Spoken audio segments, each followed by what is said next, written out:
Hola, queridos amigos. Bienvenidos una vez más a Destinos Humanos.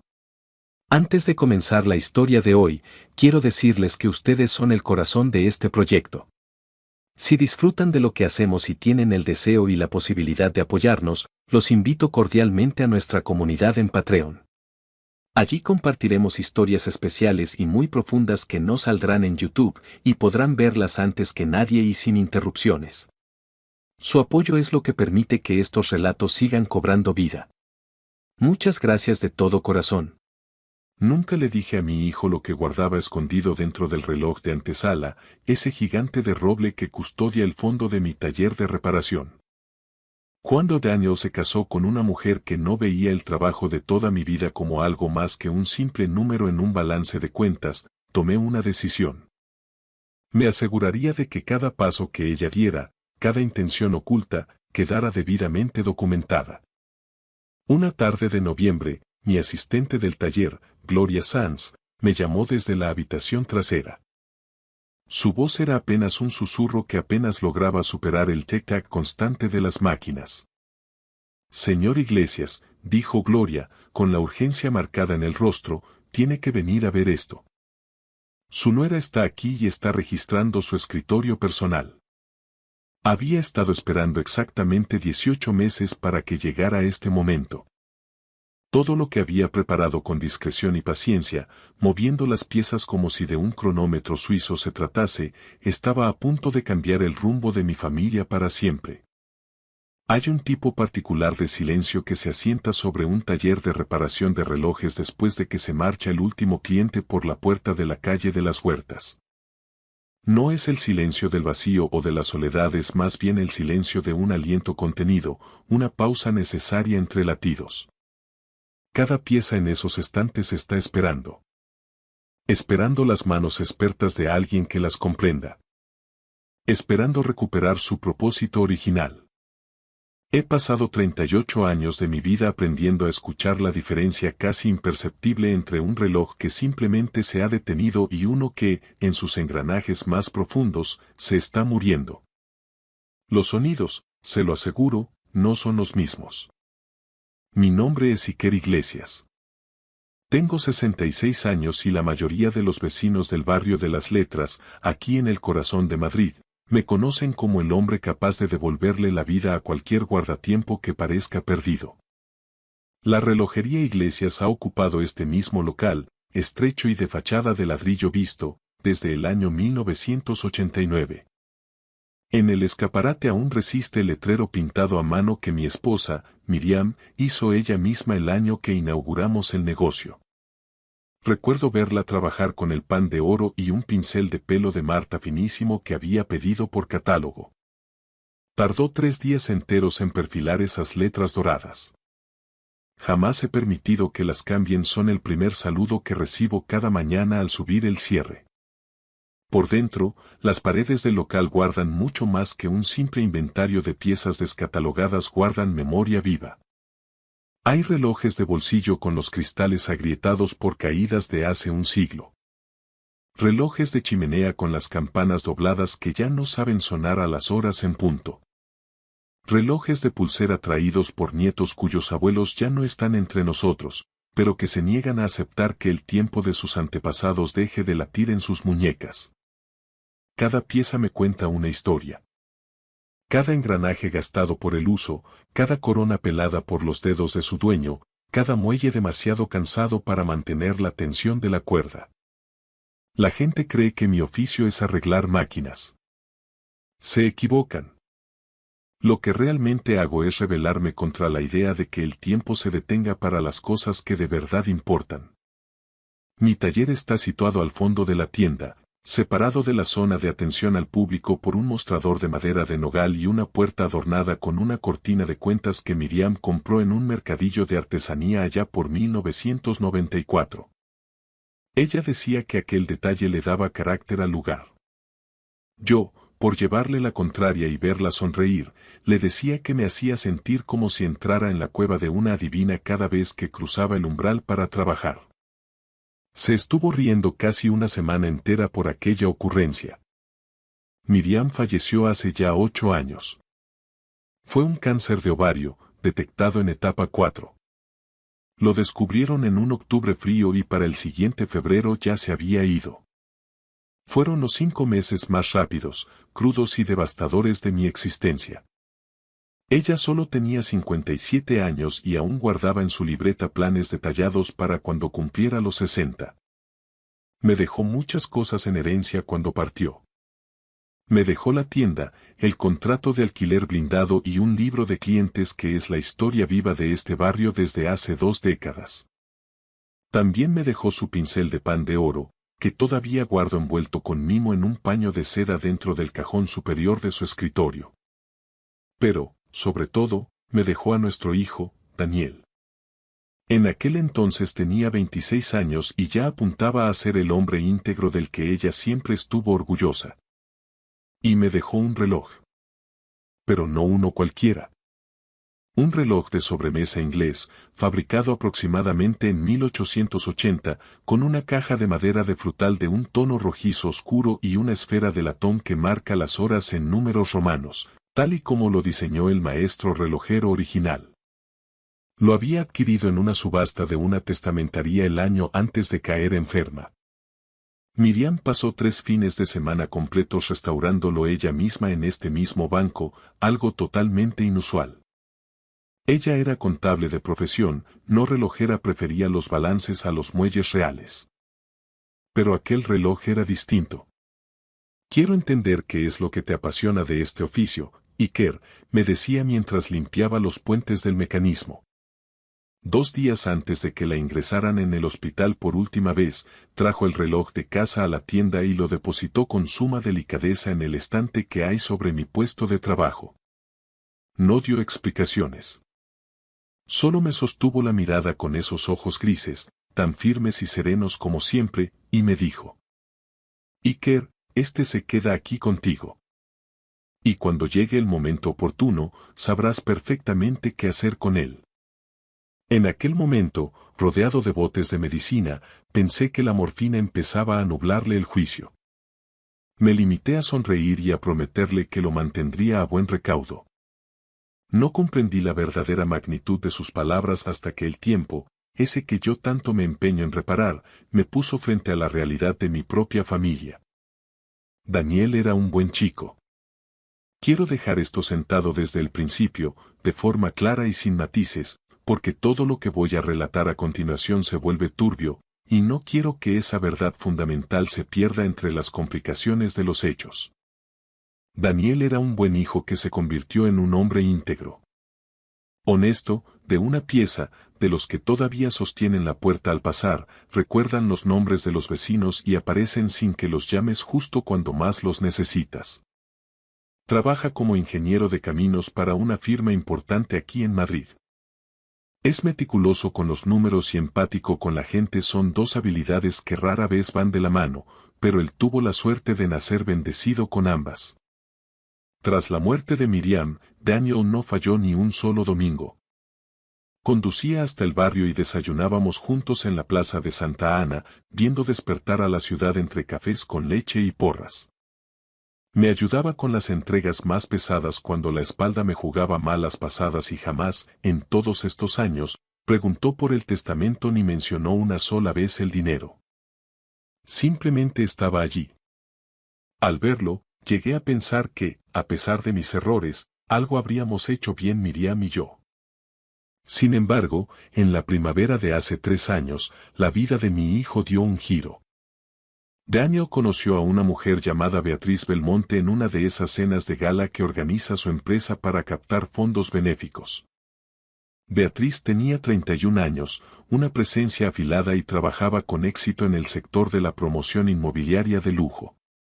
Daniel la trajo a la relojería un sábado de abril, venía radiante, con ese orgullo ciego que solo el nuevo amor otorga a los hombres jóvenes, como si acabara de descubrir un tesoro que al resto del mundo se nos había pasado por alto. Beatriz era atractiva de una manera sumamente deliberada, dueña de esa elegancia madrileña que requiere un esfuerzo monumental para parecer natural y relajada. Me estrechó la mano con firmeza, envolviendo la mía con las suyas, y me aseguró con una sonrisa perfecta que la tienda le parecía absolutamente encantadora. Yo se lo agradecí con la cortesía que se le debe a la pareja de un hijo, pero no pude evitar fijarme en sus ojos. Mientras hablábamos, vi cómo su mirada escaneaba cada rincón de la habitación. Beatriz no estaba apreciando el encanto de la madera vieja o de los relojes centenarios, estaba haciendo cálculos. Reconocí esa mirada al instante porque la he visto 1000 veces. La tienen los tasadores de herencias y los abogados de sucesiones cuando entran en una casa tras un entierro. Es la mirada gélida de alguien que, antes incluso de saber qué historias esconden los objetos, ya los ha separado en columnas de activos y pasivos dentro de su cabeza. Lo noté, me dolió, pero decidí enterrar esa intuición. Quería estar equivocado. Quería convencerme de que solo era un viejo desconfiado y cascarrabias que necesitaba abrirle el corazón a la gente nueva. Se comprometieron en diciembre y se casaron el septiembre siguiente. Fue una celebración preciosa en un viñedo a las afueras de Madrid, bajo la luz dorada del atardecer castellano. Daniel no pudo evitar llorar cuando la vio aparecer al fondo del pasillo. Yo también lloré, pero mis lágrimas eran por Miriam, que tendría que haber estado allí, sentada a mi lado, para ver a nuestro hijo formar su propia familia.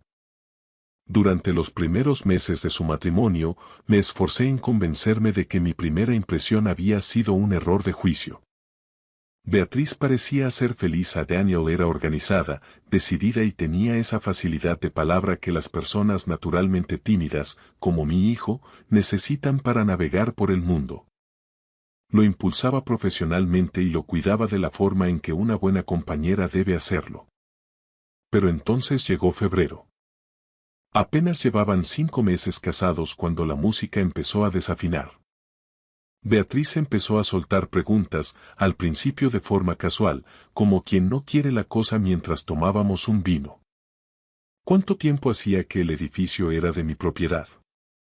¿Cómo estaban subiendo los precios del suelo en la calle de las Huertas con la nueva peatonalización? ¿Había echado un vistazo a esos nuevos planes de pensiones para autónomos y pequeños empresarios?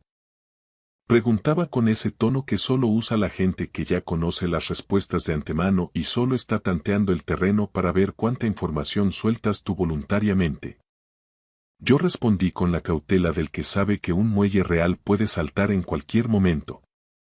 Dije que el edificio nos había dado mucho y que se había portado bien con nosotros a lo largo de las décadas. Le aclaré que no tenía la menor intención de vender y que Miriam y yo siempre habíamos soñado con que el negocio pasara a manos de Daniel algún día, si él así lo deseaba. Beatriz se limitó a sonreír, una sonrisa que no llegó a sus ojos, y sentenció: Por supuesto, Iker. Es un plan muy tierno. Escuchar la palabra tierno aplicada a un proyecto de vida de 38 años de esfuerzo y sacrificios compartidos no es, ni de lejos, un cumplido. Fue entonces cuando supe que el reloj de mi nuera marcaba un tiempo muy distinto al mío. Para cuando llegó marzo, Daniel empezó a mostrar un semblante distinto durante nuestras mañanas de domingo. Se le veía más callado de lo habitual, algo distraído, con la mirada perdida en el horizonte de los tejados de Madrid. Consultaba su teléfono móvil con una frecuencia que antes me habría parecido impensable. Una vez, mientras compartíamos unos churros, le pregunté si todo marchaba bien entre ellos y se limitó a responder: Sí, papá, solo es que estoy algo cansado por la obra del túnel. Sin embargo, la segunda vez que se lo pregunté, apenas 2 semanas más tarde, la respuesta fue distinta y más reveladora. Me confesó que Beatriz pensaba que estaba dedicando demasiadas horas al trabajo y que quería que empezaran a aprovechar sus fines de semana de una manera más intencional. ¿Más intencional? Repetí yo, saboreando la extrañeza de la palabra en mi boca. Ya sabes. Dijo él, evitando por primera vez en su vida mirarme directamente a los ojos, se refiere a planear cosas con antelación. Viajes cortos, actividades culturales, escapadas. En definitiva, aprovechar al máximo el tiempo libre de calidad. Entendí perfectamente lo que Daniel no se atrevía a decir en voz alta. Beatriz estaba moviendo las manecillas de su vida, alejándolo de su órbita familiar y atrayéndolo hacia la suya, domingo tras domingo, con la precisión de un cronógrafo. Las visitas, que antes eran sagradas, empezaron a espaciarse. Luego se volvieron ocasionales, sujetas a compromisos previos. Finalmente, cesaron por completo y fueron sustituidas por mensajes de WhatsApp, fríos y asépticos, que no son lo mismo que un abrazo o una charla cara a cara, y ambos lo sabíamos aunque calláramos por orgullo o por pena. En abril, mi asistente del taller, Gloria Sanz, esa mujer leal que lleva gobernando el mostrador de la relojería desde hace 11 años, me apartó un martes por la tarde con un gesto de preocupación que no le conocía. Señor Iglesias, dijo, usando ese tono formal que reserva exclusivamente para las noticias de gravedad, su nuera estuvo aquí ayer por la tarde, mientras usted se había acercado al almacén de fornituras para recoger unos repuestos de cuerda. Le informé de que usted no se encontraba en el local, pero no pareció importarle. Dijo que solo quería echar un vistazo por puro sentimiento, por nostalgia de la tienda. Gloria hizo una pausa dramática, mirando hacia la cortina de cuentas que separaba los dos mundos del negocio. Fue a la habitación de atrás, señor Iglesias. Al taller. ¿Cuánto tiempo estuvo allí dentro, Gloria? Calculo que unos 12 minutos. Quizá algo más. Caminé hacia la parte trasera con el corazón latiéndome en las sienes. A simple vista, nada parecía haber sido perturbado, los relojes seguían en sus estantes y el aceite de relojero no se había derramado. Pero conozco ese taller como conozco las líneas de mis propias manos y los latidos de mi propio corazón. La caja de madera donde guardo las facturas antiguas estaba ligeramente descentrada respecto a la marca que siempre deja en el polvo del estante. El cajón del archivo metálico estaba medio centímetro más afuera de como yo lo dejo siempre al cerrar. Alguien, con dedos rápidos y curiosos, había estado revisando mis documentos privados. No le dije nada a Daniel. Todavía no era el momento, no tenía pruebas suficientes, solo sospechas de viejo. Lo que sí hice la semana siguiente fue llamar a un detective privado. Su nombre es Marcos Varga, un antiguo subinspector de la Policía Nacional que ahora trabajaba de forma independiente desde una discreta oficina en la calle de Serrano.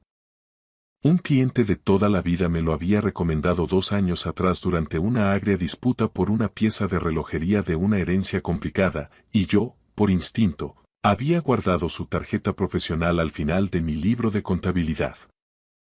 Lo llamé un miércoles por la tarde y le pedí que nos reuniéramos en la tienda después del cierre, cuando la calle de las Huertas se llena de gente que busca cenar pero el taller se sumerge en la penumbra. Marcos es un hombre metódico, gris y extraordinariamente discreto, exactamente lo que uno busca en alguien que se dedica a este tipo de encargos. Se sentó frente a mi banco de trabajo, escuchó mi relato sin interrumpirme ni una sola vez y, cuando terminé, me lanzó exactamente 4 preguntas a quemarropa. ¿Cuál era la dirección catastral exacta de la propiedad del edificio? ¿Tenía mi hijo acceso legal e independiente a mis cuentas bancarias personales?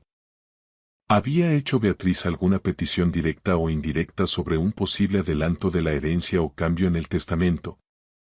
¿Y contaba yo con una representación legal sólida? Respondí con precisión.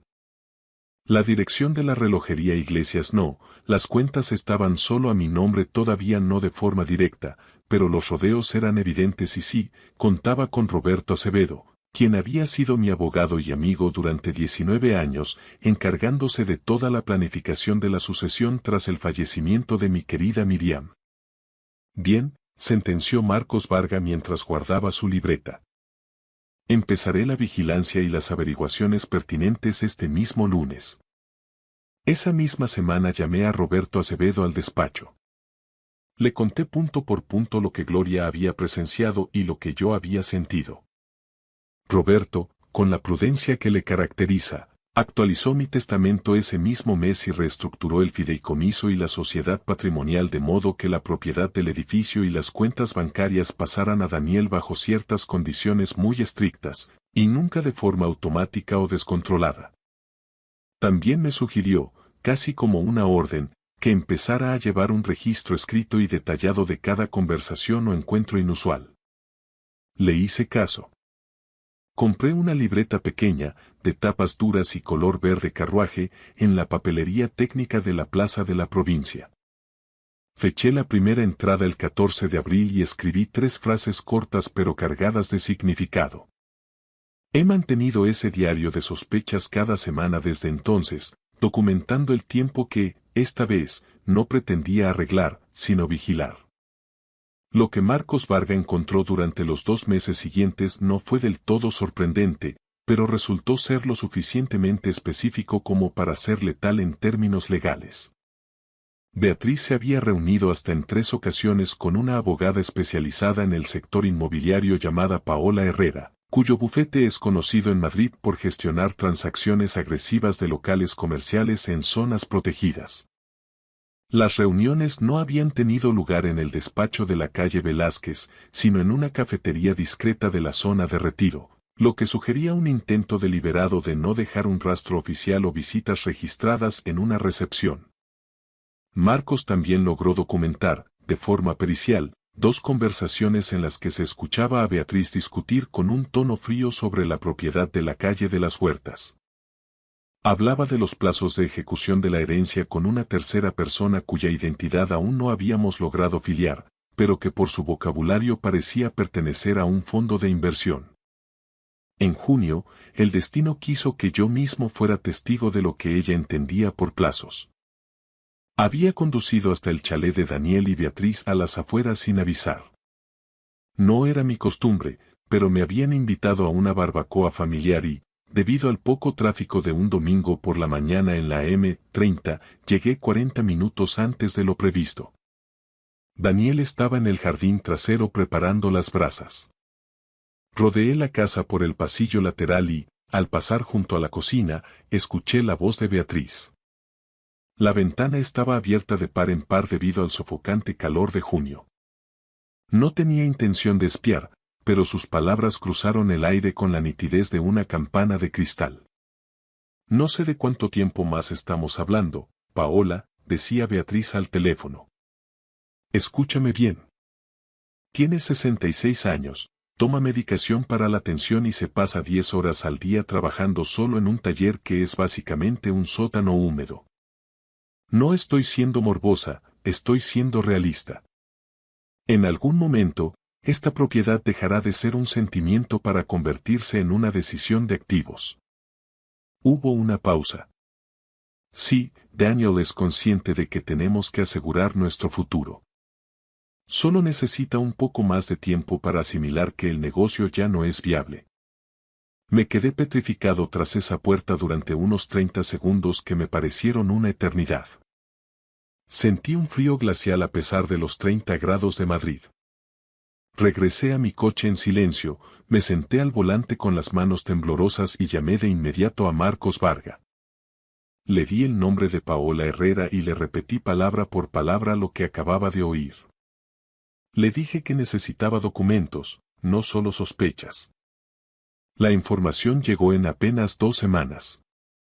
Paola Herrera ya había redactado un borrador de propuesta preliminar para la venta del edificio completo de la calle de las Huertas, condicionada a un cambio inminente de titularidad. Lo más sangrante era que la propuesta nombraba a Beatriz Belmonte de Iglesias como el contacto único para la transición. El nombre de mi hijo, el heredero legítimo, no aparecía por ninguna parte en aquel documento de preventa. Quiero detenerme aquí para confesarles algo que no le he contado a nadie, ni siquiera a Marcos o a mi abogado Roberto. La noche que leí esa propuesta de venta, me quedé sentado en el fondo de mi tienda durante 3 horas con las luces apagadas.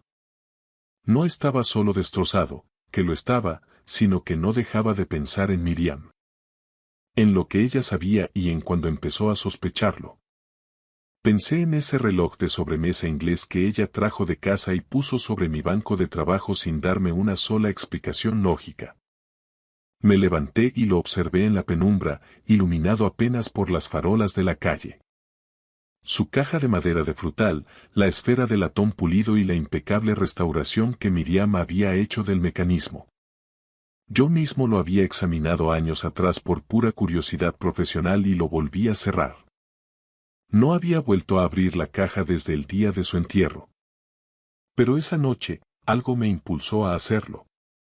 El mecanismo estaba limpio y aceitado, como era de esperar, pero al retirar el bloque del movimiento, noté algo extraño en la base. El fondo de la caja de madera tenía un doble fondo, una obra de artesanía sutil que Miriam debió de crear ella misma usando una fina chapa de nogal y dos pequeños clips de latón casi invisibles que cedían al presionarlos con una pinza de precisión. Dentro, doblada con esmero y protegida en una funda de plástico sellada, encontré una carta con la caligrafía inconfundible de Miriam. No voy a compartir cada palabra de lo que mi esposa escribió. Hay sentimientos que solo nos pertenecen a nosotros dos. Pero la parte que importa, la que cambió el tablero de juego, decía lo siguiente. Había detectado los primeros destellos de la ambición de Beatriz en la misma cena de compromiso, mucho antes de la boda. Miriam, siempre más perspicaz que yo, había hecho su propia investigación discreta. Había hablado con antiguas amistades, hecho preguntas en los círculos inmobiliarios y prestado atención a los detalles que a mí se me escapaban. No podía estar segura del todo, escribió, pero estaba lo suficientemente preocupada como para querer que yo estuviera preparado por si ella faltaba. En ese doble fondo, había dejado documentación sobre sus hallazgos.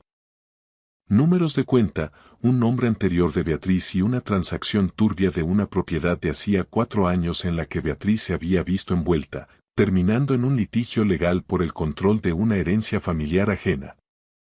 Y entonces leí la frase que se me quedó grabada a fuego. Iker, tú tienes el don de arreglar las cosas que se han roto. Pero algunas cosas aún no están rotas, simplemente han tomado el camino equivocado. Vigila las señales. Protege lo que construimos juntos con tanto esfuerzo. Y cuando llegue el momento, sabrás exactamente qué hacer. Me quedé abrazado a esa carta durante mucho tiempo. Miriam nos había estado protegiendo desde el pasado. Había construido una herramienta de defensa dentro de un reloj que restauró con sus propias manos y lo puso sobre mi banco de trabajo 8 años antes de que yo supiera que la necesitaba. Había confiado en que mi instinto de relojero me llevaría a encontrarla en el momento justo. Saqué todos los papeles de aquel doble fondo y los añadí al dossier de evidencias que estaba montando con Marcos. Luego, doblé la carta con una reverencia, la devolví a su escondite secreto y cerré el reloj. El tic-tac parecía ahora más fuerte, más decidido. Ya no solo marcaba el tiempo, marcaba el inicio de mi respuesta.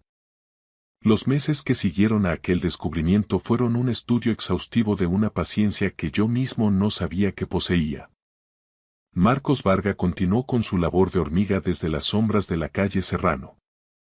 Roberto Acevedo, por su parte, perfeccionó las protecciones legales, blindando cada rendija por la que pudiera filtrarse la ambición ajena.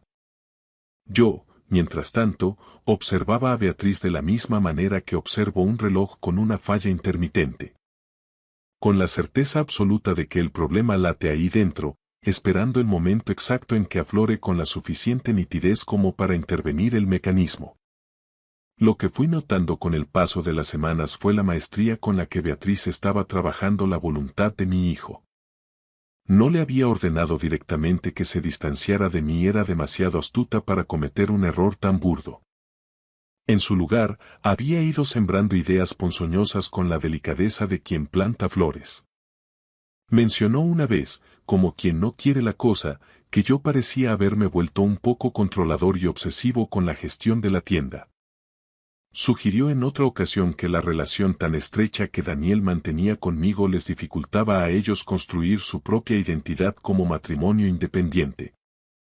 Incluso se atrevió a sacar a relucir la memoria de Miriam, usando su nombre de formas que pretendían consolar pero que en realidad buscaban hundir a Daniel, comentarios civilinos sobre lo difícil que debía de ser para él sentir que nunca estaría a la altura del recuerdo de su madre, sugiriendo que tal vez él idealizaba demasiado un pasado que ya no existía.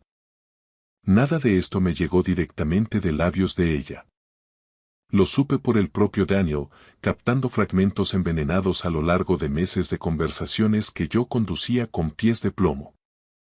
Él soltaba alguna frase que sonaba extraña en su boca, un enfoque empresarial que yo no reconocía como suyo, o mostraba una vacilación donde antes siempre hubo una certeza absoluta, y yo, en cuanto se marchaba, tomaba nota de todo. Llené página tras página de mi libreta verde. No lo hacía para construir un caso de odio contra mi propio hijo, sino para dejar constancia de cómo alguien lo estaba reescribiendo lentamente, borrando su esencia para sustituirla por otra más maleable. En septiembre, cuando ya sumaban 14 meses de matrimonio, Daniel me llamó un martes por la noche. Su voz sonaba plana, desprovista de matices, de una manera que me indicó de inmediato que había estado ensayando el discurso frente al espejo o bajo la supervisión de Beatriz. Papá, creo que deberíamos sentarnos a hablar en serio sobre la tienda, dijo. Le pedí que viniera a la mañana siguiente. Se sentó frente a mí en el banco de trabajo, ocupando el mismo lugar donde se había sentado desde que era un adolescente para verme trabajar. Apoyó los codos en el borde de la madera y entrelazó las manos, pero no me sostuvo la mirada. Parecía agotado. Había perdido peso y las ojeras le marcaban un cansancio que no era solo físico. Beatriz piensa que podría ser el momento de empezar a considerar tu jubilación, papá, soltó al fin. Dice que ya no eres un chaval y que el mantenimiento de un local así es una carga excesiva para una sola persona. Y con lo que se han disparado los valores inmobiliarios aquí en las huertas. Daniel, lo interrumpí con firmeza, para ahora mismo. No repitas lo que ella te ha dicho que digas. Habla conmigo, con tu padre. Se quedó callado un largo rato, mirando fijamente un muelle real que yo tenía sobre la mesa. Luego tensó la mandíbula con un gesto de amargura. Ella dice que la tienda es un activo patrimonial que estamos desaprovechando por puro sentimentalismo. Esta tienda es el legado de tu madre, Daniel. El trabajo de nuestras vidas. Lo sé, papá. Créeme que lo sé. ¿De verdad lo sabes? Porque tus palabras dicen otra cosa. Me miró entonces y, por un instante fugaz, pude ver de nuevo a mi hijo, al Daniel de siempre, asomándose tras el muro que Beatriz había estado levantando durante el último año. Se le veía incierto, profundamente avergonzado, buscando un asidero que no lograba encontrar. Papá, yo no quiero perder la tienda, confesó en un susurro apenas audible. Es solo que... Ella hace que todo suene tan razonable, tan lógico desde el punto de vista financiero, que acabo por no saber qué es lo que realmente pienso yo.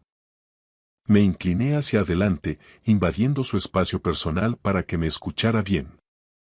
Entonces te voy a pedir algo, y necesito que me escuches sin volver a casa y discutirlo con ella esta noche. ¿Eres capaz de hacer eso por mí? Él asintió con un leve movimiento de cabeza. Están ocurriendo cosas alrededor de este edificio y de este negocio que tú desconoces por completo. No estoy preparado para revelártelo todo todavía porque me faltan un par de piezas para completar el mecanismo. Pero necesito que confíes en mí de la misma manera que siempre confió tu madre. ¿Puedes darme ese voto de confianza? Daniel me sostuvo la mirada durante lo que pareció una eternidad. ¿Beatriz está involucrada en algo de eso? Preguntó con temor. Dame 3 semanas más. Solo 21 días. No le gustó la respuesta, pero terminó aceptando. Esas 3 semanas fueron el periodo en el que todo el engranaje encajó definitivamente. Marcos Varga obtuvo la documentación definitiva que nos faltaba. Una grabación de una llamada entre Beatriz y Paola Herrera en la que se discutía la relojería Iglesias como un activo listo para liquidación, supeditado únicamente a lo que Beatriz describía cínicamente como el momento de la transferencia forzosa. En esa misma conversación, Beatriz mencionó que mi medicación para la hipertensión había sido objeto de consulta con un contacto que ella tenía en la oficina de la Mutua de Seguros, y que estaba vigilando de cerca la evolución del cuadro clínico. Estaba rastreando mi historial médico a través de mis seguros, violando toda privacidad. Tenía a alguien infiltrado en la oficina, una mujer a la que conocía de una operación inmobiliaria previa, que le facilitaba ilegalmente información confidencial que no tenía derecho a conocer. Tanto Roberto como Marcos fueron tajantes. Aquello era constitutivo de delito y debíamos denunciar de inmediato. Pero yo les dije. Todavía no. Falta un último detalle. La pieza final la puso Gloria. Un jueves por la tarde, mientras yo me encontraba fuera realizando una tasación de un reloj de pared en casa de un cliente, Beatriz entró en la tienda. Le dijo a Gloria que venía a recoger unos documentos para Daniel. Gloria, siguiendo mis instrucciones, le respondió que tendría que esperar en la zona de atención al público. Beatriz aceptó, pero al poco rato pidió usar el servicio, que está ubicado al fondo, tras el taller. Gloria la dejó pasar. Beatriz no salió de allí hasta pasados 14 minutos. Lo que ella no sabía era que yo había instalado una microcámara sobre el banco de trabajo apenas una semana antes. Vi la grabación esa misma noche, con el estómago revuelto. Beatriz había ido directa a mi archivador personal. Había abierto el segundo cajón, localizado el expediente de mis seguros y fotografiado 3 páginas con su teléfono. Luego, se había quedado de pie ante mi banco de trabajo, observando el reloj de sobremesa inglés durante casi 30 segundos. Lo levantó, le dio la vuelta buscando alguna marca, y lo volvió a dejar en su sitio con un gesto de desdén. No encontró el doble fondo. No encontró el secreto de Miriam. Ese fue el preciso instante en que llamé a Roberto Acevedo y pronuncié las palabras que llevaban meses madurando en mi garganta. Ha llegado la hora. Activa el protocolo. Llamé a Daniel un viernes por la mañana. Le dije con firmeza que quería organizar una cena, nosotros 3, en una de las terrazas cubiertas cerca de la Plaza de Santa Ana, un lugar con soledad al que habíamos acudido en familia para celebrar ocasiones importantes. Reservé una mesa privada, al fondo. Le adelanté que tenía algo crucial que compartir sobre el futuro de la relojería Iglesias y sobre mi propio testamento. Me devolvió la llamada apenas una hora después. Beatriz, siempre alerta, había preguntado cuál era el motivo exacto de la convocatoria. Cuando él le mencionó que yo quería tratar temas de planificación sucesoria, ella respondió que le parecía una idea maravillosa y que estaba deseando que llegara el momento de poner orden en los asuntos familiares. Le confirmé que la cena sería en 6 días. Daniel añadió que Beatriz parecía entusiasmada con la invitación. Yo solo le pedí una cosa. Hijo, confía en mí. La mañana de la cena me reuní con Roberto Acevedo en su despacho de la calle Almagro. Revisamos meticulosamente todo el arsenal que habíamos preparado. El testamento actualizado ante notario, las cláusulas de la sociedad patrimonial, la documentación de las reuniones secretas de Beatriz con Paola Herrera, las grabaciones peritadas y el informe final de Marcos Varga. Roberto, además, se había coordinado con un colega de profesión que aceptó estar presente en el restaurante, sentado discretamente en la barra, para actuar como testigo legal si la situación se desbordaba. Antes de salir del despacho, le hice a Roberto una última pregunta. ¿Está todo en orden, Roberto? Él me miró por encima de sus gafas, con esa seriedad de quien sabe que está a punto de ejecutarse una sentencia necesaria. Iker, todo está exactamente donde debe estar. El mecanismo es perfecto. Volví a la tienda por última vez antes de la cita. Abrí el reloj inglés, extraje la carta de Miriam y la leí despacio, saboreando cada palabra. Luego la doblé con cuidado y me la guardé en el bolsillo interior de la chaqueta, junto al corazón. No pensaba mostrarla esa noche, era un tesoro privado entre ella y yo, pero necesitaba sentir su presencia cerca. A las 7 en punto, entré en el restaurante con mi traje gris de los domingos y el reloj de sobremesa envuelto en una lona bajo el brazo. Daniel ya me esperaba en la mesa, sentado con la espalda rígida y un semblante sombrío. Beatriz estaba frente a él, elegantísima, luciendo la sonrisa de quien acude a recoger un premio largamente esperado. Se iluminó al verme. Iker, dijo, con esa voz de seda, esta cena es una idea fantástica. Es fundamental dejarlo todo organizado para evitar problemas en el futuro. Tienes toda la razón, Beatriz, respondí mientras tomaba asiento. Por eso mismo estamos hoy aquí. Pedimos la cena y mantuvimos una conversación trivial sobre el tráfico y el tiempo en Madrid. Daniel me observaba con la ansiedad de quien espera el resultado de una biopsia. Beatriz pidió una copa de cava para brindar. Cuando retiraron los platos principales, deposité el reloj inglés sobre el mantel, justo entre nosotros dos. Beatriz lo miró con curiosidad fingida. Ese es el reloj de Miriam, ¿verdad? Exacto. Lo restauró ella misma el año antes de marcharse. Me pidió expresamente que lo guardara en el taller y me aseguró que yo sabría cuándo llegaría el momento de darle un uso especial. Beatriz soltó una risita suave, casi condescendiente. ¡Qué detalle tan bonito! ¡Qué sentimental eres, Iker! Hay algo más dentro de este reloj, proseguí, bajando el tono de voz. Mi esposa era una mujer extremadamente precavida.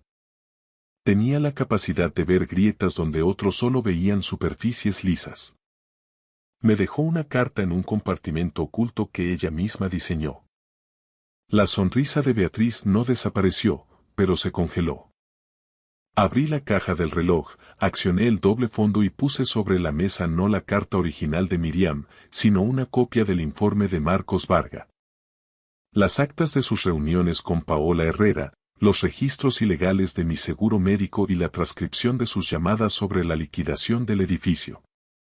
Beatriz, dije con una calma que me sorprendió a mí mismo, estos son documentos que deberías leer con mucha atención. Mi abogado tiene los originales y la Dirección General de Seguros ya ha recibido una notificación formal. Daniel agarró los papeles. Su rostro se transformó en una máscara de piedra conforme pasaba las páginas. Te has estado reuniendo a mis espaldas para organizar la venta de mi vida, continué. Has accedido a mis datos médicos violando mi intimidad y has intentado manipular a mi hijo para que viera este legado como un simple activo financiero. Hace 2 semanas entraste en mi taller para fotografiar mis archivos privados. Beatriz dejó la copa de cava en la mesa con un golpe seco. Iker, esto es un malentendido monumental. Estas pruebas están fuera de contexto. Yo solo buscaba lo mejor para Daniel y Beatriz. La voz de Daniel sonó desde el fondo de su alma, pesada y definitiva. Ella se giró hacia él. No lo intentes. No sigas por ahí. El silencio que siguió en esa mesa de la Plaza de Santa Ana fue el más atronador que he escuchado en mis 66 años. El colega de Roberto me miró desde la barra, le hice un leve gesto y él volvió a su copa. La compostura de Beatriz se desintegró pieza a pieza, como un cristal antiguo que estalla bajo demasiada presión. Empezó a soltar justificaciones, medias verdades y una versión distorsionada de la realidad donde ella era la víctima de un suegro paranoico. Daniel no dijo nada. Se limitó a mirarla con la expresión de un hombre que descubre que el mapa del tesoro que seguía llevaba directamente a un precipicio. Cuando Beatriz se levantó bruscamente para marcharse, le dediqué las últimas palabras. La relojería Iglesias no es una transacción, Beatriz. Es el esfuerzo de Miriam y el mío, y solo pasará a manos de quien sepa respetarlo. Mi abogado contactará con el tuyo el lunes. Se marchó. El portazo del restaurante resonó como un disparo. Daniel y yo nos quedamos a solas. ¿Cuánto tiempo llevabas sabiendo esto, papá? Preguntó al fin. 18 meses de sospechas y 6 de certezas. Él se miró las manos, hundido. ¿Por qué no me abriste los ojos antes? Porque necesitaba que pudieras mirarla a la cara sin el filtro de mi desconfianza, y porque necesitaba pruebas que no pudieras rebatir. Estaba protegiendo el trabajo de tu madre. Y te estaba protegiendo a ti. Daniel acarició la madera del reloj inglés. Ella lo sabía. Mamá lo intuyó hace 8 años. Siempre iba 3 pasos por delante de todos nosotros, Daniel. Así era ella. Nos quedamos allí 1 hora más, redescubriéndonos en el silencio de la noche madrileña. Al salir, bajo las luces doradas de la plaza, Daniel me pidió perdón. Le apreté el hombro con fuerza. No tienes de qué arrepentirte, hijo. Confiar en la persona que amas no es un error, es un acto de nobleza. Conduje de vuelta a la calle de las Huertas, subí el cierre de la tienda y coloqué el reloj de nuevo en su estante. Le di cuerda, escuchando cómo el mecanismo recobraba su latido constante. En las semanas posteriores, el proceso judicial fue discreto pero implacable. El contacto de Beatriz en la aseguradora fue despedido y el bufete de Paola Herrera se retiró de cualquier operación relacionada conmigo para evitar un escándalo mayor. Daniel solicitó el divorcio en noviembre. Fue un proceso rápido. Beatriz comprendió que no tenía ninguna posición de fuerza para litigar. Él se mudó a un pequeño piso cerca de la calle Atocha y, para mi inmensa alegría, recuperamos nuestros domingos. El primer domingo de nuestra nueva etapa, apareció con café recién hecho y una bolsa de napolitanas calientes. No hablamos de Beatriz. Hablamos de un viejo reloj de cuco de la selva negra que me traía de cabeza. Hablamos de la vida y de cómo el tiempo pone a cada uno en su lugar. 2 semanas después, le puse un delantal y le enseñé a limpiar un mecanismo de escape. Daniel es ingeniero, es demasiado rápido, quiere soluciones inmediatas, pero ese día, por primera vez, dejó el móvil a un lado y aprendió a ser paciente con las piezas pequeñas. Al final del día, miró el engranaje limpio y susurró. Mamá era una maestra en esto, ¿verdad? Era la mejor, hijo. Mucho mejor que yo. Quiero que entiendas que no documenté todo este proceso por rencor, sino por respeto. Lo hice porque lo que Miriam y yo levantamos en este edificio de ladrillo tiene un valor que no se mide en euros, sino en los 38 años que pasamos cuidando el tiempo de los demás. La codicia nunca llega gritando, llega con modales, con preguntas que parecen razonables y tratando de hacerte sentir un anciano desfasado. No lo permitas. Confía en quienes te quieren sin hacer números. Mi nombre es Iker Iglesias. Arreglo relojes y, a veces, tengo la suerte de arreglar familias. El reloj inglés sigue en mi taller, marcando un tiempo nuevo. Le doy cuerda cada domingo antes de que llegue Daniel, y me quedo escuchando su tic-tac, constante y seguro, celebrando cada hora que la vida nos ha devuelto. Algunos mecanismos, cuando se cuidan con verdad, pueden durar para siempre. Me llamo Rubén Molina y tengo 32 años. Hace apenas 3 días, estaba sentado en el despacho de un abogado en el centro de Toledo, justo donde las calles se vuelven tan estrechas que parece que los edificios se inclinan para contarse secretos. Leí una sola hoja de papel y me eché a reír con tantas ganas que el letrado soltó su bolígrafo, se ajustó las gafas y me preguntó, con una mezcla de desconcierto y cortesía profesional, si necesitaba un vaso de agua. Mis padres no me habían dirigido la palabra en 2 años. Ni una tarjeta de cumpleaños, ni un solo mensaje de texto por Navidad, ni siquiera un frío hola a través de terceros. El silencio en mi familia siempre fue un muro de carga, algo que sostenía la estructura de nuestra casa sin que nadie se atreviera a tocarlo. Entonces, su abogado me envió un documento, una sola página encabezada por un sello oficial. Necesitaban mi firma para vender la casa de campo de mi abuelo, situada cerca de los montes de Toledo, junto al embalse de Guajarás. Era el único lugar en el mundo que alguna vez sentí como un hogar de verdad, donde el olor a jara y encina borraba el aire viciado de las apariencias. Se suponía que ese documento me quitaría algo, que me borraría del mapa familiar definitivamente. En cambio, me entregó lo único que mi familia nunca me dio. La prueba de que alguien, en algún momento, creía que yo valía la pena ser protegido.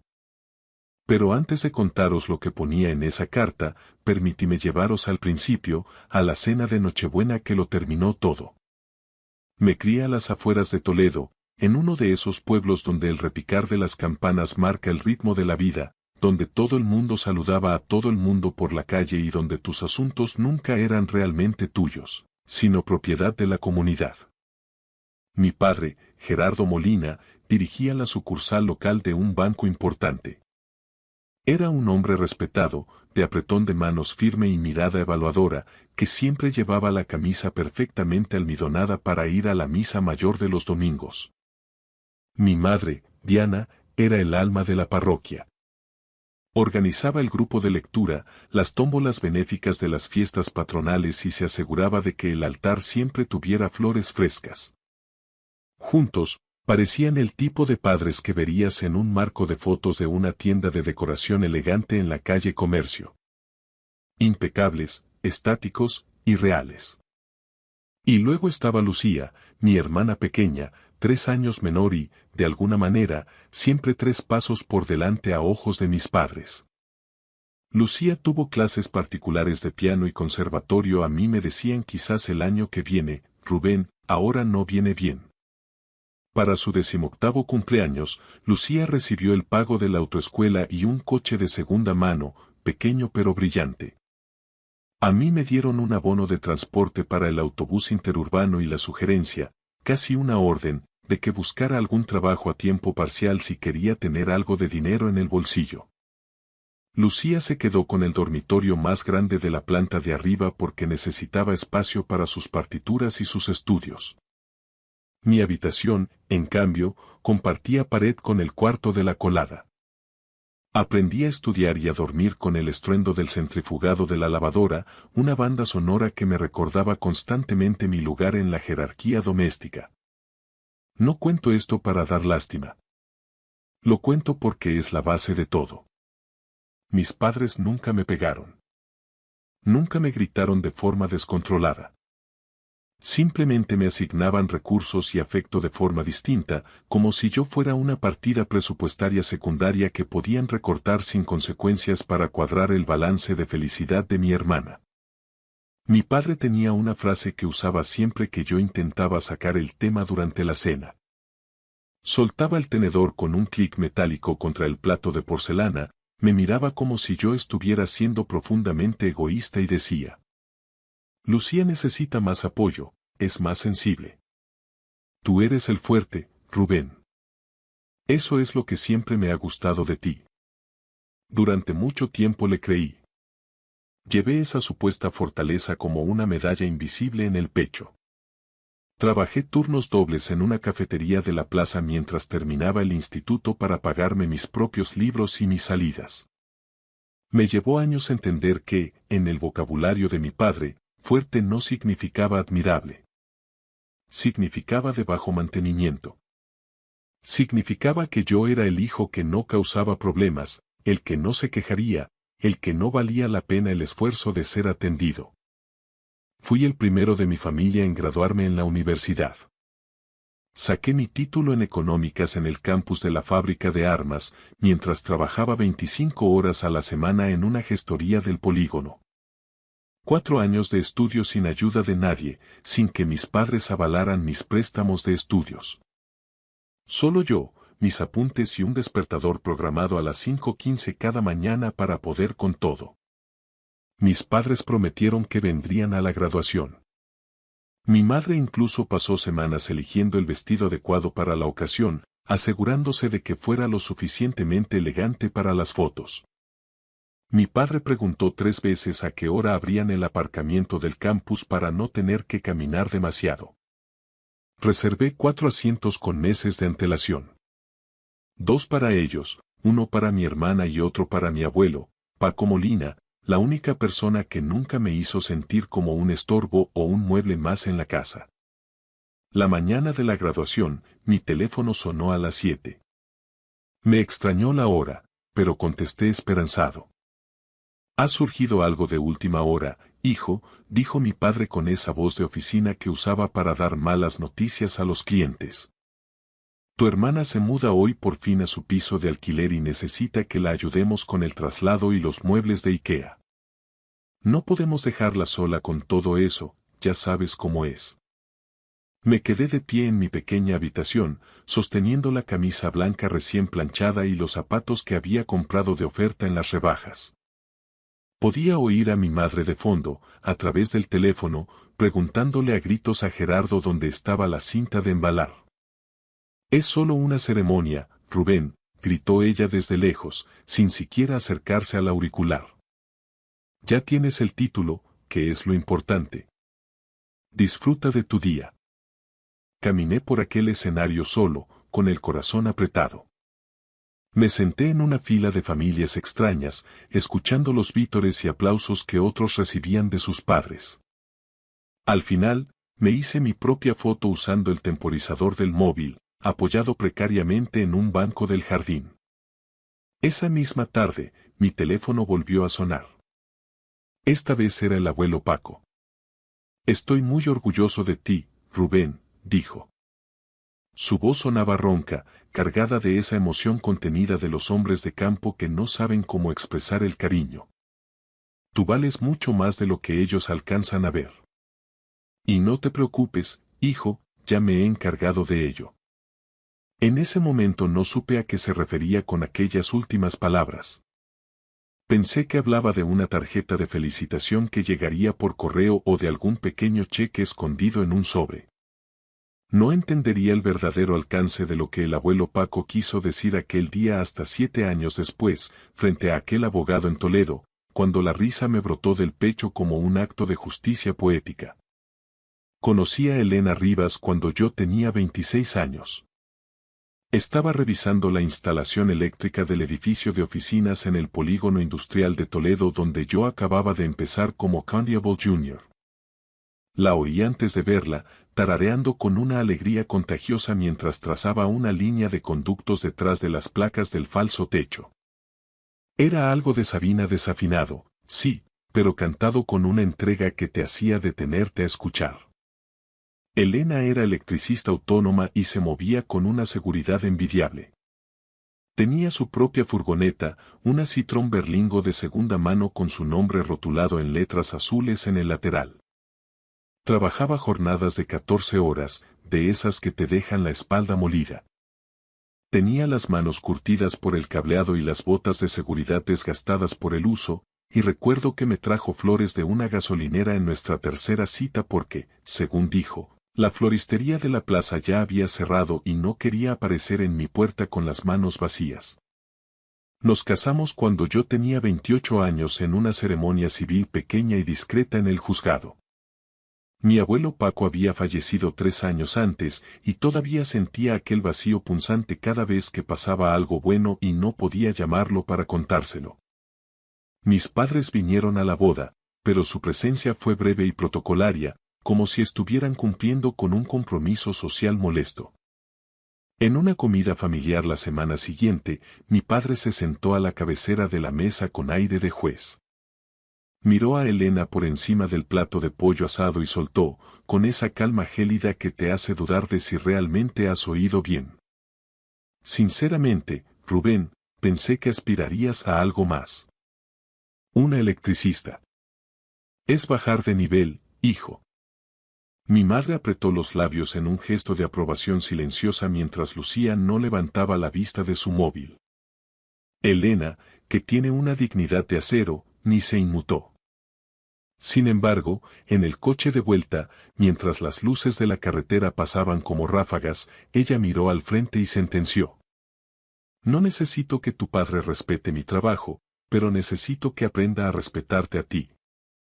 Quise cortar el contacto en ese mismo instante.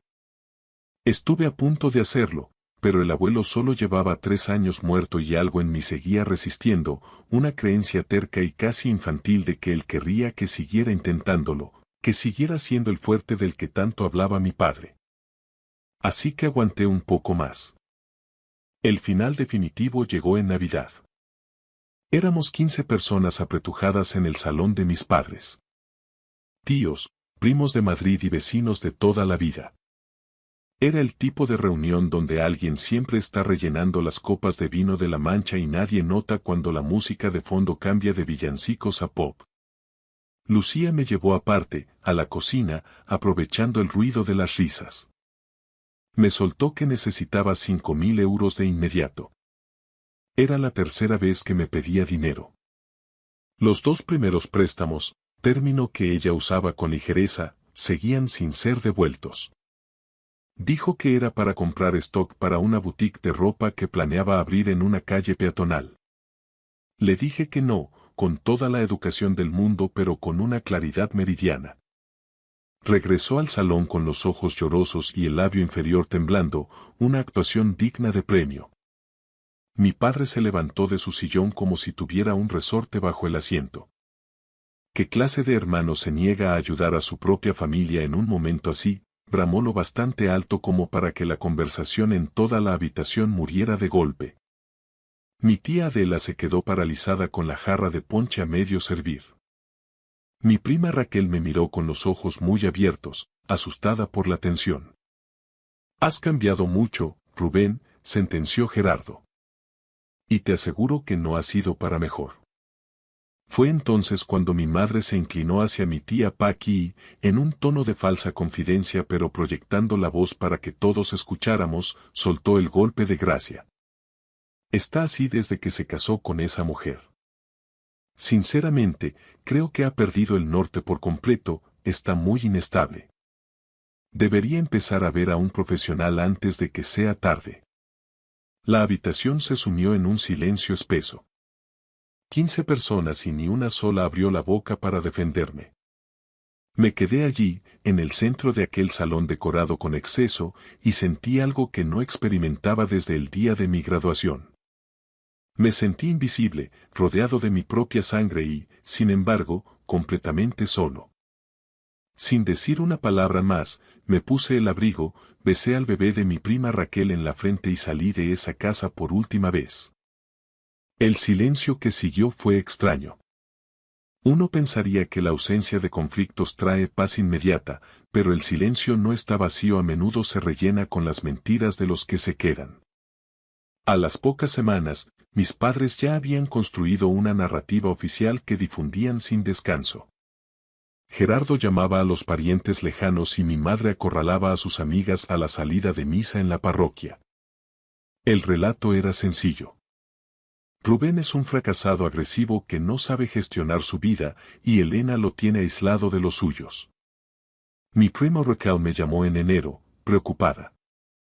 Tu madre me ha dicho que estás yendo a terapia porque tuviste un brote violento en Navidad.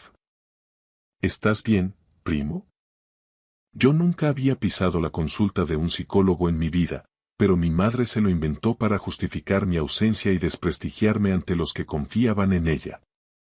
Fue a peor. Gerardo incluso llamó a mi antiguo jefe de la gestoría para interesarse por mi estado mental. En una ciudad pequeña como Toledo, una llamada así no es preocupación, es una granada de mano lanzada contra tu reputación profesional. Utilizó el lenguaje de la salud mental como un arma arrojadiza solo porque me negué a financiar los caprichos de Lucía. Poco a poco, las llamadas del resto de la familia cesaron. El círculo se cerró en torno a Gerardo y Diana, y yo me quedé definitivamente fuera. Para la primavera, solo Raquel mantenía el contacto. Elena y yo decidimos mudarnos a un pueblo a 45 minutos hacia el este, en la zona de la Sagra. Estábamos lo suficientemente cerca de la capital para volver si hacía falta, pero lo bastante lejos como para no tener que cruzarnos con mi padre en la ferretería un sábado por la mañana. Me ascendieron a Constable Senior en una firma donde nadie conocía mi apellido, y el negocio de Elena prosperó. Contrató a varios oficiales y compramos una casa pequeña con porche y un jardín que ella misma cuida. Era una vida tranquila, una buena vida, lejos de la sombra de los Molina. Pasé por delante de la casa de campo una vez, la vieja finca del abuelo Paco en la carretera que bordea el embalse, cerca de la zona de Gálvez. El pequeño pantalán de madera donde pescábamos empezaba a inclinarse hacia el agua, vencido por los años. La pintura de las maderas se había vuelto de un gris ceniza, descascarillada por el sol implacable de Castilla. Aminoré la marcha, el motor de mi coche era lo único que rompía el silencio del campo, pero no me detuve. Dolía demasiado. Todo en esa casa respiraba su presencia. El olor a leña de encina, el chirrido de la verja de hierro, la forma en que siempre me esperaba con un vaso de leche fría y unas migas los viernes cuando me recogía del instituto. 2 años pasaron en un suspiro de distancia y silencio. Entonces, un martes de marzo, llegó un sobrecertificado con el remite de un bufete de abogados que no conocía, con sede en la calle Altagracia. Estaba dirigido específicamente a mí. Rubén Molina. El sobre reposó en la encimera de mi cocina 2 días enteros antes de que me atreviera a rasgarlo. 2 años de vacío absoluto y, de repente, una notificación legal. Lo abrí un jueves por la mañana, mientras Elena ya estaba fuera atendiendo un aviso por un apagón en un pueblo cercano. La carta la firmaba un tal S.R. Lozano. Decía que mi padre, Gerardo Molina, estaba iniciando los trámites para la venta de la finca registral número 14, la casa del abuelo, y que, como heredero legitimario en el testamento de Francisco Molina, se me solicitaba que firmara una escritura de renuncia y ratificación, renunciando a cualquier reclamación o derecho sobre dicha propiedad para facilitar la inscripción en el registro de la propiedad. Había una línea punteada para mi firma, un plazo de 30 días y un número de teléfono de contacto. La leí 3 veces, sintiendo como el frío me subía por la espalda. 2 años sin una felicitación de Navidad, sin un ¿cómo estás, hijo?, y la primera vez que mi familia contactaba conmigo era a través de un abogado para pedirme que les entregara, negro sobre blanco, lo último que me quedaba del abuelo Paco. Miré hacia el estante de madera que Elena había instalado sobre la encimera. Allí estaba la vieja caja de aparejos de pesca del abuelo. Madera de Sabina, con sus iniciales grabadas a fuego en la tapa. Dentro de esa caja, oculta bajo los anzuelos y los plomos, había un sobre amarillento que yo había conservado durante 7 años. Lo encontré mientras recogía sus camisas tras el entierro. Para Rubén, cuando llegue el momento de la verdad, ponía por fuera con su letra apretada y segura. Nunca lo había abierto. Siempre pensé que sería una carta de despedida, algo sentimental que me rompería el corazón de nuevo. Esa noche, bajo la luz de la cocina, abrí el sobre del abuelo Paco. Mis manos temblaron hasta que rompí el lacre. Dentro había 2 documentos. El primero era un acta notarial de gran gramaje, sellada y timbrada.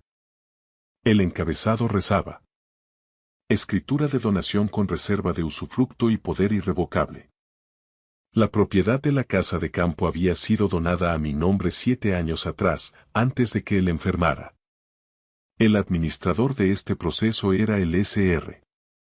Callao, el notario de toda la vida del abuelo y su amigo más fiel. Yo figuraba como el único y absoluto propietario desde entonces, aunque el abuelo se había reservado el uso de la casa hasta su muerte. La segunda pieza era una hoja de cuaderno cuadriculado, doblada con esmero. Su letra era inclinada y decidida. Rubén, conozco a tu padre mejor que nadie.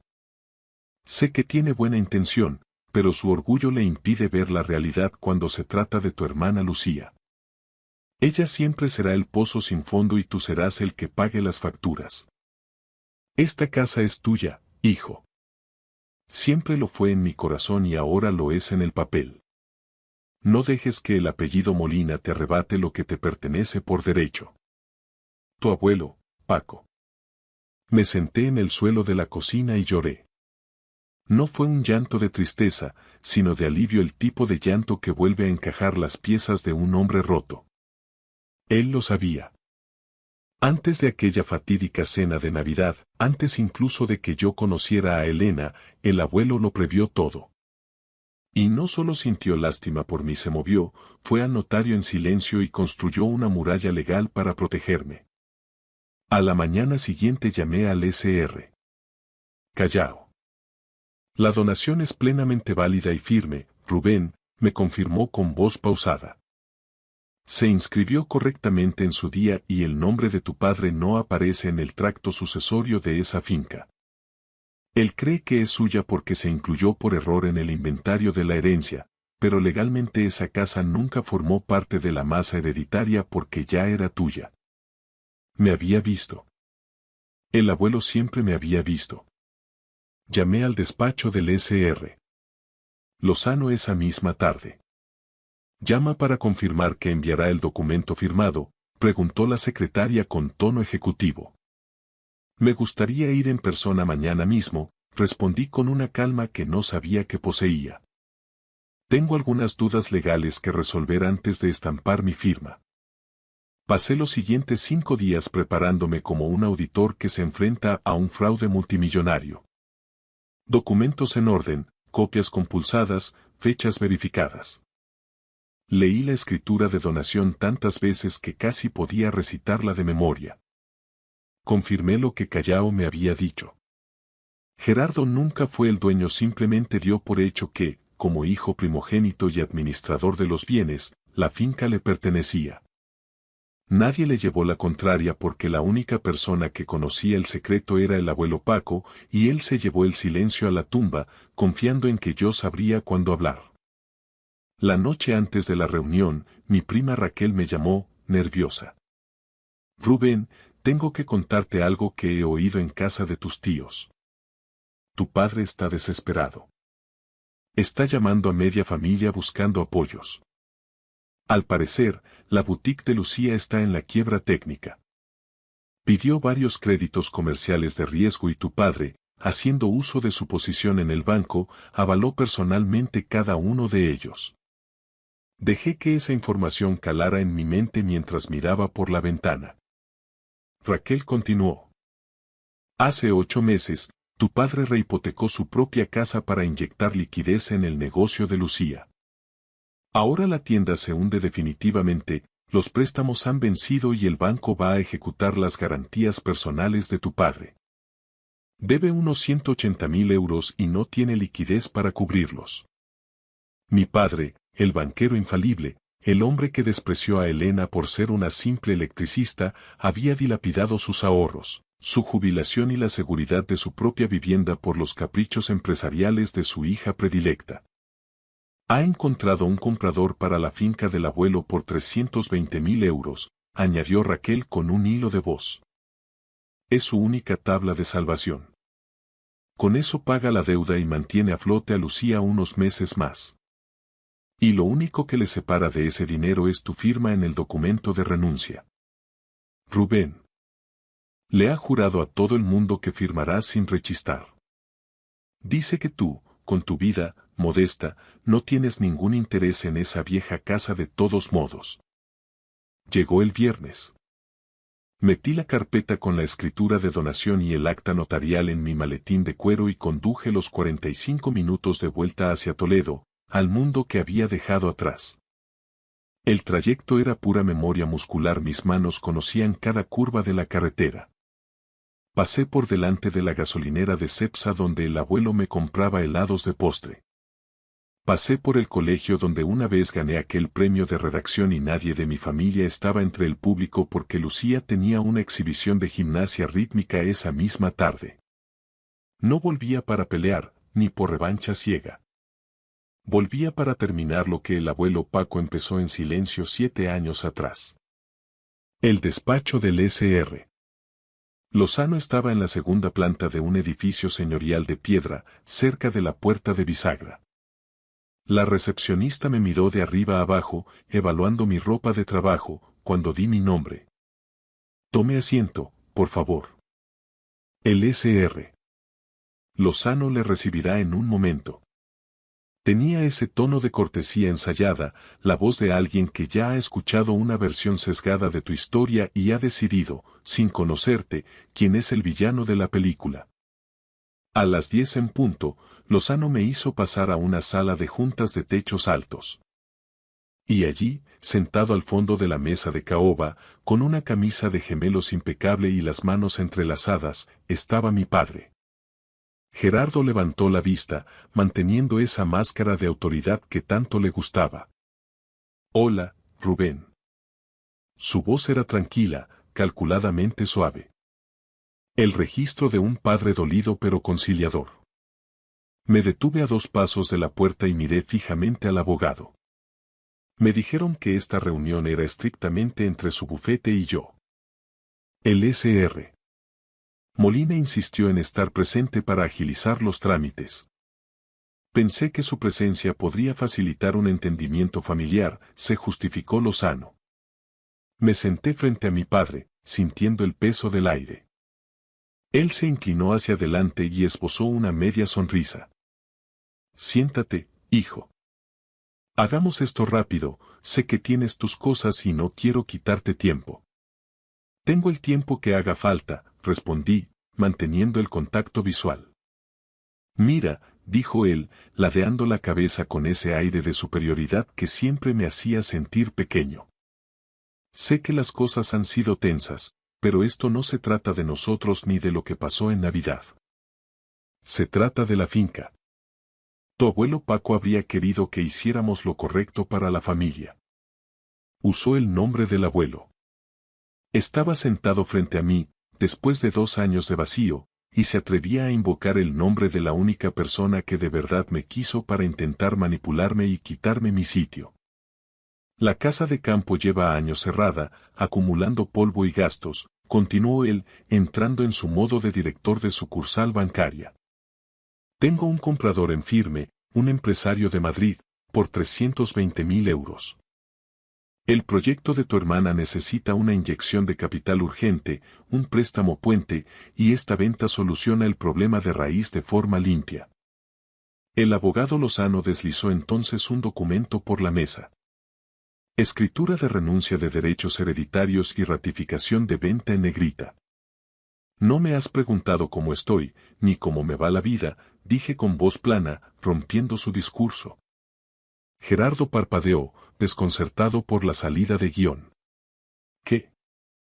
En 2 años, este es el primer contacto y llega a través de un bufete de abogados.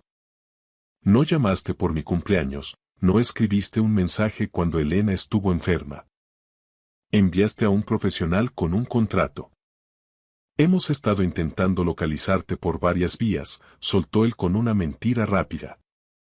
Mi número de teléfono es el mismo desde hace 10 años, papá. Gerardo ignoró el comentario con un gesto de la mano. Rubén, no estoy aquí para remover el pasado ni para reproches sentimentales. Estoy aquí para gestionar un patrimonio familiar.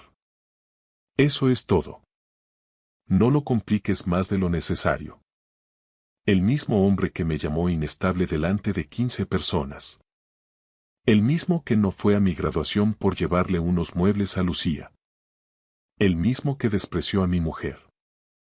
No lo compliques, decía. Me eché hacia atrás en la silla, sintiendo una extraña libertad. Antes de firmar nada, me gustaría entender por qué se me ocultó la intención de venta hasta recibir esta notificación. Gerardo miró al abogado como si éste fuera un testigo de mi supuesta terquedad. Ya te lo he dicho, ha sido imposible contactar contigo. Te cerraste en banda con toda la familia hace 2 años, sin dar una sola explicación lógica. Sin explicación, repetí. Ha estado pasando por una etapa personal complicada, intervino mi padre, bajando el tono como si hablara de un enfermo. Su mujer. Bueno, sabemos que ha sido muy posesiva y controladora. Nos preocupa mucho el entorno en el que vive Rubén ahora. Sentí que el pulso se me aceleraba, pero no por miedo, sino por la precisión quirúrgica de su falsedad. 2 años después, el guión de Rubén está loco y su mujer es mala no había cambiado ni una coma. Miré a mi padre y le pregunté. ¿Has terminado de hablar de mi vida? En ese preciso instante, su móvil vibró sobre la mesa. Miró la pantalla y levantó un dedo pidiendo silencio. Un segundo, es importante, dijo y contestó.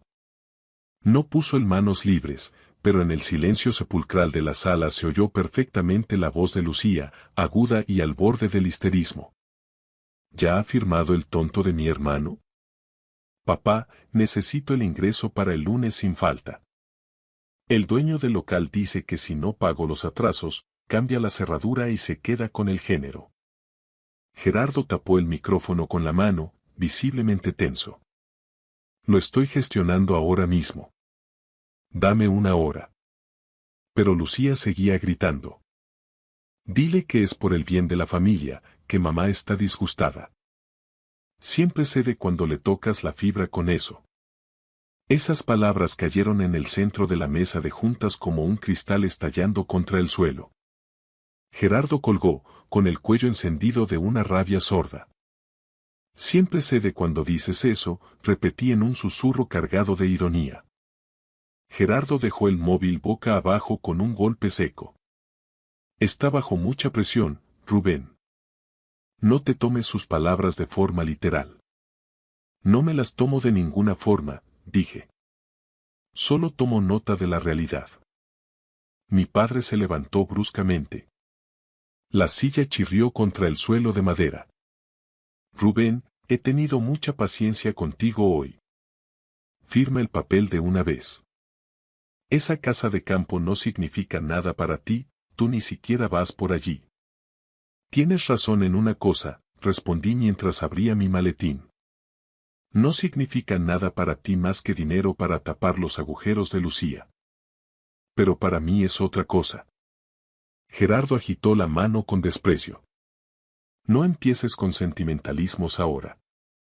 ¿Sabes cuál es tu gran error, Gerardo? Que eres un soberbio, sentencié yo. Tu mujer tenía razón. Esto se acaba hoy. Pero no como vosotros pensáis. Si no firmo esto, dijiste que me llevarías ante un juez, ¿verdad?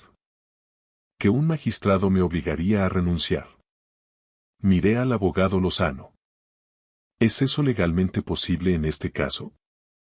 El abogado se removió incómodo en su asiento, oliéndose el cambio de marea. Bueno, hay procedimientos de división de cosa común, pero no nos adelantemos a los acontecimientos. De acuerdo, dije. Ambos se quedaron expectantes. Saqué el acta notarial y la puse sobre la mesa. El documento se deslizó por la superficie pulida con un siseo casi eléctrico. Gerardo bajó la vista. El encabezado era imposible de ignorar, con el sello del Consejo General del Notariado. Escritura de donación con reserva de usufructo y poder irrevocable. Esto es una escritura de donación en vida, dije con firmeza. Elevada a público hace 7 años por Francisco Molina. Me nombra a mí, Rubén Molina, como propietario único y absoluto de la finca. El abuelo se aseguró de que el trámite quedara blindado ante notario mucho antes de fallecer. El silencio que siguió fue denso, pesado como el plomo. Mi padre ni siquiera se atrevía a tocar los papeles. Sus ojos saltaban del documento a mi cara y volvían al papel, como si las letras pudieran cambiar si las miraba con suficiente intensidad. El abogado Lozano, sin embargo, agarró la escritura inmediatamente. Se quitó las gafas, se frotó el puente de la nariz y leyó las cláusulas con rapidez profesional. Dejó el papel con un cuidado extremo, como si fuera una bomba a punto de detonar. Miró a mi padre con una expresión que yo ya conocía de mis auditorías. La cara de alguien que acaba de descubrir que el suelo bajo sus pies ha dejado de existir. Lozano miró a Gerardo. S.R. Molina, dijo, y la formalidad de su voz era ahora gélida. ¿Usted no tenía conocimiento de que su padre había donado esta propiedad en vida a su nieto? La boca de Gerardo se abrió y se cerró sin emitir sonido. Eso es imposible. La finca figuraba en el inventario del testamento. Yo la he estado administrando como parte de mi herencia. Según este documento, que es anterior y está debidamente inscrito, continuó Lozano, la propiedad salió del patrimonio de su padre mucho antes del fallecimiento. La casa de campo nunca formó parte de la masa hereditaria que usted recibió. Usted no puede vender lo que legalmente nunca le perteneció. Gerardo me miró. Su rostro, antes rosado por la soberbia, tenía ahora el color del yeso viejo. ¿De dónde has sacado esto? ¿Cómo has podido ocultarme algo así? Me lo dio el abuelo Paco, respondí con una serenidad que me nacía del alma. Él nunca, la voz de mi padre se quebró por primera vez en 30 años. Él no me habría puenteado de esta manera. Yo soy su hijo. Lo miré fijamente a los ojos, sin rastro de odio, solo con una claridad absoluta. No te puenteó, papá. Simplemente protegió a su nieto de lo que sabía que vendría. Hay una diferencia muy grande entre traicionar y proteger. El abuelo sabía que, tarde o temprano, intentarías venderme por una boutique de ropa. Y decidió que esta vez, el fuerte no iba a ser el que se quedara sin nada. Gracias por escuchar mi historia hasta el final. Si resonó contigo, dale like, escribe en los comentarios qué fue lo que más te tocó y no olvides decir de dónde eres. Suscríbete al canal, vienen muchas más historias.